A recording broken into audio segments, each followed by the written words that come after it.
Thank you.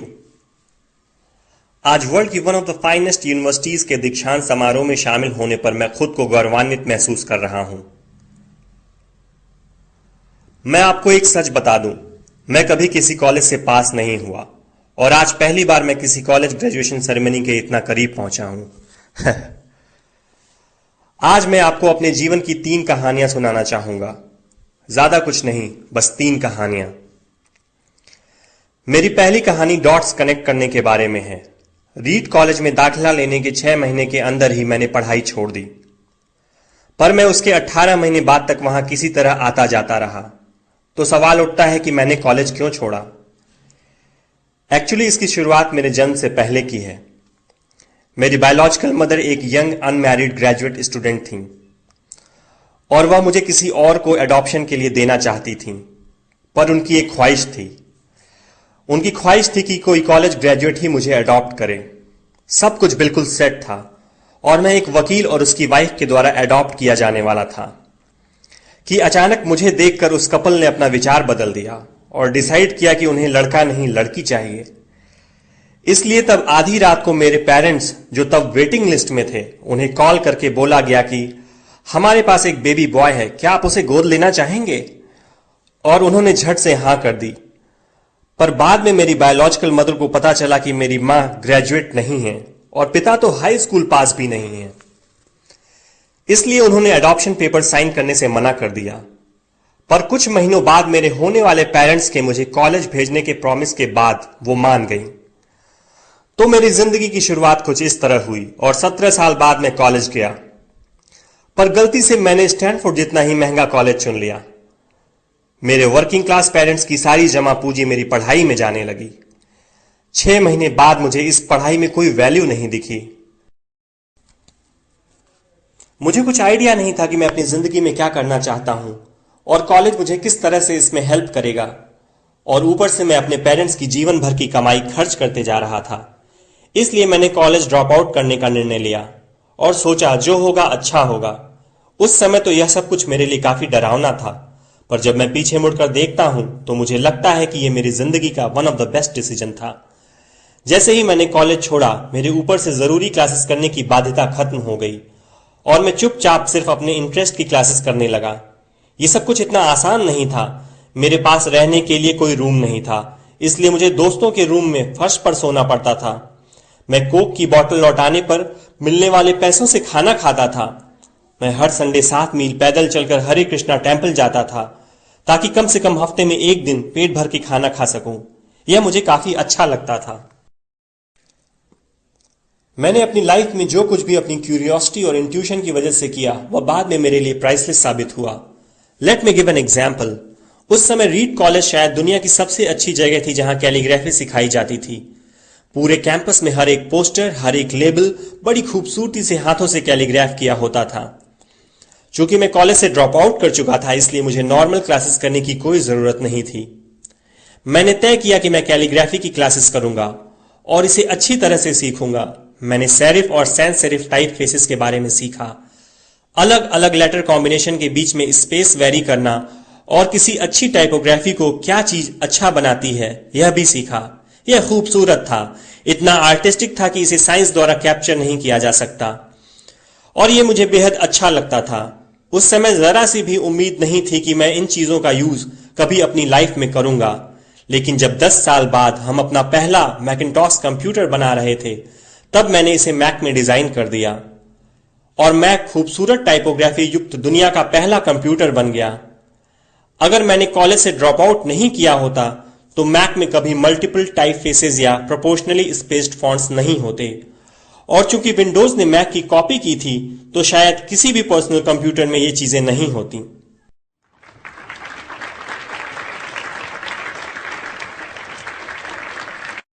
अगर मैंने drop out नहीं किया होता तो कभी कैलीग्राफी की वो क्लासेस नहीं कर पाता और फिर शायद पर्सनल कंप्यूटर्स में जो फॉन्ट्स होते हैं वो होते ही नहीं। ऑफ कोर्स जब मैं कॉलेज में था तब भविष्य में देखकर इन डॉट्स को कनेक्ट करना इम्पॉसिबल था, लेकिन 10 साल बाद जब मैं पीछे मुड़कर देखता हूं तो सब कुछ बिल्कुल साफ नजर आता है। आप कभी भी फ्यूचर में झांककर डॉट्स कनेक्ट नहीं कर सकते, आप सिर्फ पास्ट देखकर ही डॉट्स कनेक्ट कर सकते हैं। इसलिए आपको यकीन करना होगा कि अभी जो हो रहा है वह आगे चलकर किसी न किसी तरह आपके फ्यूचर से कनेक्ट हो जाएगा। आपको किसी न किसी चीज में विश्वास करना ही होगा, अपने गट्स में, अपनी डेस्टिनी में, अपनी जिंदगी या फिर अपने कर्म में। किसी न किसी चीज में विश्वास करना ही होगा, क्योंकि इस बात में बिलीव करना कि आगे चलकर डॉट्स कनेक्ट होंगे आपको अपने दिल की आवाज सुनने की हिम्मत देगा, तब भी जब आप बिल्कुल अलग रास्ते पर चल रहे होंगे। And that will make the difference. मेरी दूसरी कहानी लव और लॉस के बारे में है। मैं जिस चीज को चाहता था वह मुझे जल्दी ही मिल गई। वोज और मैंने अपने पेरेंट्स के गैराज से एप्पल शुरू की। तब मैं 20 साल का था। हमने बहुत मेहनत की और 10 साल में एप्पल 2 लोगों से बढ़कर $2 बिलियन और 4,000 लोगों की कंपनी हो गई। हमने अभी 1 साल पहले ही अपनी फाइनेस्ट क्रिएशन मैकिन्टॉश रिलीज की। मैं 30 का हो गया था और मुझे कंपनी से फायर कर दिया गया। आप अपनी ही बनाई हुई कंपनी से फायर कैसे हो सकते हैं? वेल, जब कंपनी ग्रो होने लगी तब हमने एक टैलेंटेड आदमी को हायर किया। मैंने सोचा कि वो मेरे साथ कंपनी रन करेगा। पहले 1 साल सब कुछ ठीक ठाक चला, लेकिन फिर कंपनी के फ्यूचर विजन को लेके हम दोनों में मतभेद होने लगे। बात बोर्ड ऑफ डायरेक्टर्स तक पहुंच गई और उन लोगों ने उसका साथ दिया। सो एट 30 मुझे निकाल दिया गया, पब्लिकली निकाल दिया गया। जो मेरी पूरी एडल्ट लाइफ का फोकस था वह अब खत्म हो चुका था और ये बिल्कुल ही तबाह करने वाला था। मुझे सचमुच अगले कुछ महीनों तक समझ ही नहीं आया कि मैं क्या करूं। मुझे महसूस हुआ कि ये सब कुछ इतनी आसानी से एक्सेप्ट करके मैंने अपने पहले की जनरेशन के एंटरप्रेन्योर्स को नीचा दिखाया है। मैं डेविड पैकर्ड और बॉब नॉयस से मिला और उनसे सब कुछ ऐसा हो जाने पर माफी मांगी। मैं एक बहुत बड़ा पब्लिक फेलियर था। एक बार तो मैंने वैली छोड़कर जाने की भी सोची, पर धीरे धीरे मुझे एहसास हुआ कि मैं जो काम करता हूं उसके लिए मैं अभी भी पैशनेट हूं। एप्पल में जो कुछ हुआ उसकी वजह से मेरे पैशन में जरा सी भी कमी नहीं आई है। मुझे रिजेक्ट कर दिया गया है, पर मैं अभी भी अपने काम से प्यार करता हूं। इसलिए मैंने एक बार फिर से शुरुआत करने की सोची। मैंने तब नहीं सोचा, पर अब मुझे लगता है कि एप्पल से फायर किए जाने से अच्छी चीज मेरे साथ हो ही नहीं सकती थी। सक्सेसफुल होने का बोझ अब बिगनर होने के हल्केपन में बदल चुका था। मैं एक बार फिर खुद को बहुत फ्री महसूस कर रहा था। इस फ्रीडम की वजह से मैं अपनी लाइफ की सबसे क्रिएटिव फेज में आ पाया।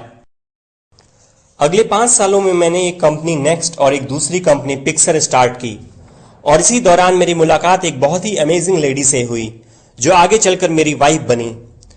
पिक्सर ने दुनिया की पहली computer animated movie toy story बनाई और इस वक्त यह दुनिया का सबसे सफल एनिमेशन स्टूडियो है।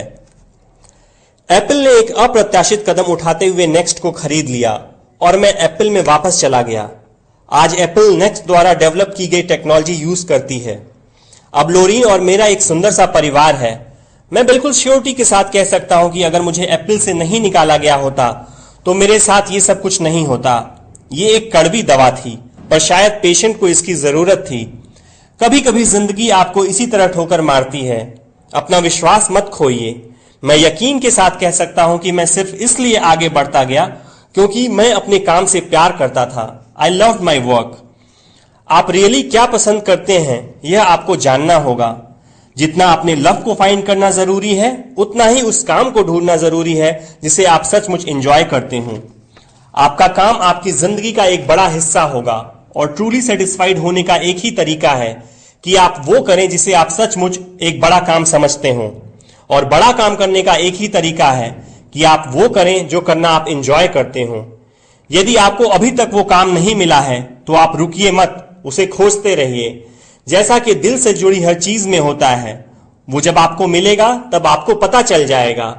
और जैसा कि किसी अच्छी रिलेशनशिप में होता है, वो समय के साथ साथ और अच्छा होता जाएगा। इसलिए खोजते रहिए, रुकिए मत।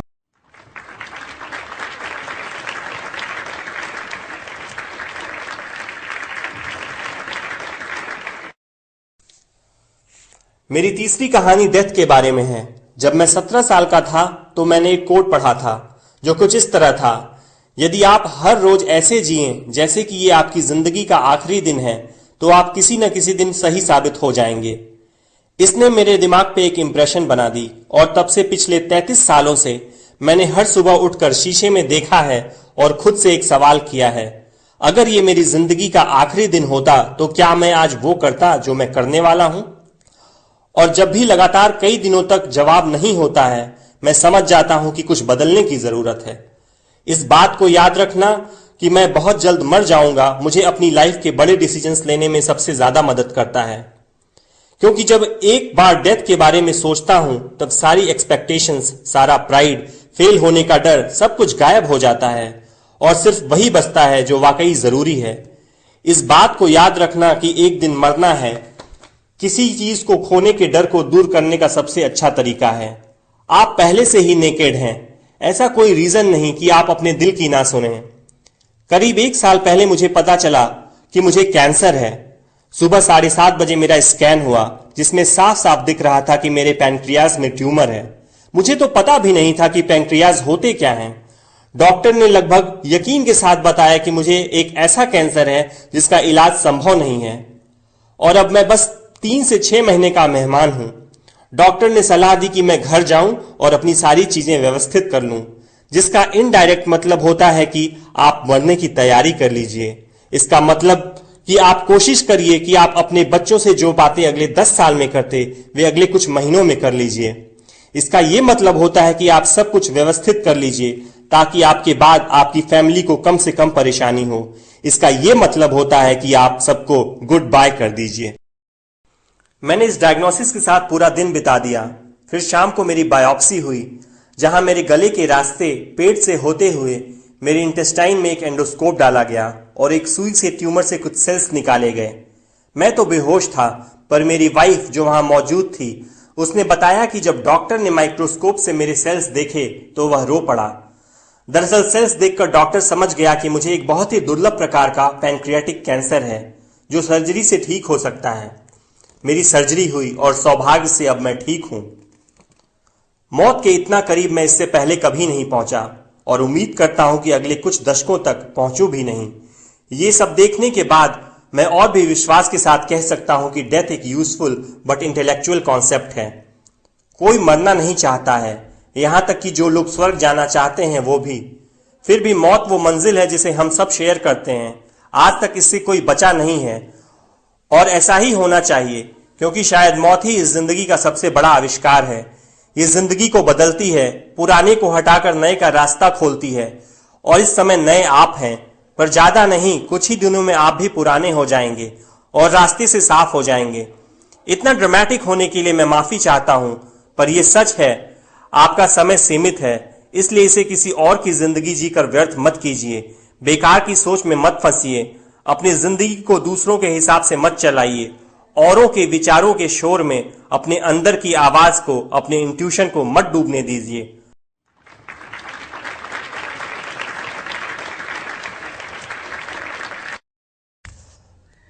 जब मैं छोटा था तब एक अद्भुत publication the whole earth catalog हुआ करता था, जो मेरी जनरेशंस की बाइबल्स में से एक था। इसे स्टुअर्ट ब्रांड नाम के एक व्यक्ति, जो यहां मेलॉन पार्क से ज्यादा दूर नहीं रहता था, ने बनाया था और इसने इसे अपना पोएटिक टच देके बड़ा ही जीवंत बना दिया था। ये 60 के दशक की बात है, जब कंप्यूटर और डेस्कटॉप पब्लिशिंग नहीं हुआ करती थी। पूरा कैटलॉग टाइपराइटर्स, सीजर्स और पोलराइड कैमरास की मदद से बनाया जाता था। वो कुछ ऐसा था मानो गूगल को एक बुक के फॉर्म में कर दिया गया हो, वो भी गूगल के आने के 35 साल पहले। वह एक आदर्श था, अच्छे टूल्स और महान विचारों से भरा हुआ था। स्टुअर्ट और उनकी टीम ने द होल अर्थ कैटलॉग के कई इश्यूज निकाले और अंत में एक फाइनल इश्यू निकाला। ये 70 के दशक का मध्य था और तब मैं आपके जितना था। फाइनल इश्यू के बैक कवर पे प्रातः काल की किसी सड़क का एक दृश्य था। वो कुछ ऐसी सड़क थी जिसपे आप एडवेंचरस हो तो किसी से लिफ्ट मांगना चाहेंगे, और इस पिक्चर के नीचे लिखा था स्टे हंग्री स्टे फुलिश। ये उनका फेयरवेल मैसेज था जब उन्होंने साइन ऑफ किया, स्टे हंग्री स्टे फुलिश। और मैंने अपने लिए हमेशा यही विश किया है, और अब जब आप लोग यहां से ग्रेजुएट हो रहे हैं तो मैं आपके लिए भी यही विश करता हूं, stay hungry stay foolish. Thank you all very much.